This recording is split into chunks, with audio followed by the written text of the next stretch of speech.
Georges, j'ai dit non. Nous sommes fiancés, tu dois porter cette bague. Georges, ça suffit. arrête. Excuse-moi, nous sommes fiancés. Depuis la mort du mari de Bray, Georges a profité de sa vulnérabilité. Il s'est empressé de la demander en mariage, voulant devenir son second mari. Bray a vite été touchée par Georges. Elle a accepté sa demande, mais elle ne s'attendait pas à voir peu après dans le journal un article sur cette demande en mariage. Quand Bray l'a confronté, Georges s'est justifié, disant qu'il était tellement heureux qu'il voulait partager sa joie avec tout le monde. C'est pour ça qu'il a contacté les journalistes. Rex est mort depuis à peine 7 semaines.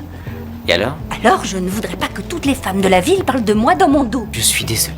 Je crois que le mal est fait. Quoi qu'il en soit, lorsque le moment sera venu de rendre publique notre relation, j'aimerais que tu prennes soin de m'en parler avant. Après tout, c'est la moindre des choses. Je suis la future mariée. D'accord. Alors que Bray s'apprêtait à partir, Georges a remarqué qu'elle ne portait pas la bague de fiançailles. Son visage est devenu grave instantanément. Quand Bray a refusé de la mettre par peur d'être découverte, Georges a trouvé une excuse, disant que les gens penseraient que c'est son ancienne alliance, et que ça ferait fuir ses prétendants potentiels. Personne ne remarquerait rien. Bray a dû accepter, après que Georges lui ait mis la bague. Il a affiché un sourire satisfait. Plus tard, l'ex-femme de Georges est venue voir Bray. Elle a dit avoir vu leurs photos dans le journal. Alors elle venait lui révéler la vraie nature de Georges. Nous sortions ensemble depuis 6 mois lorsqu'il m'a demandé de l'épouser. À partir du moment où j'ai dit oui, il est devenu si possessif. Et quand il a appris que mon ex habitait juste en bas de la rue, Georges a commencé à m'accuser de le voir en cachette. Et puis un soir, j'ai eu un coup de téléphone de la police.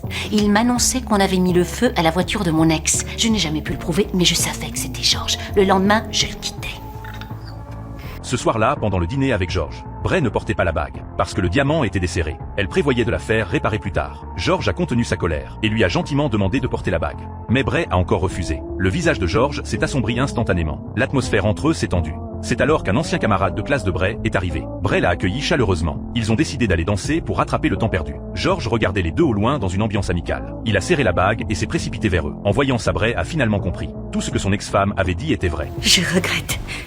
Nous l'étions, nous ne le sommes plus. Brie. Je t'en prie, va-t'en. Alors que Bray organisait un dîner, soudain une musique forte a retenti dehors. Elle est sortie et a découvert que c'était Georges. Elle l'a immédiatement arrêté. Elle lui a clairement dit que c'était fini entre eux. Fini! Tu arrêtes ça sur le champ ou bien j'appelle la police. Oui, c'est ça. Appelle la police, s'il me déloge d'ici, ça m'empêchera pas de revenir. Je veux le chanter toute la compilation. Hey.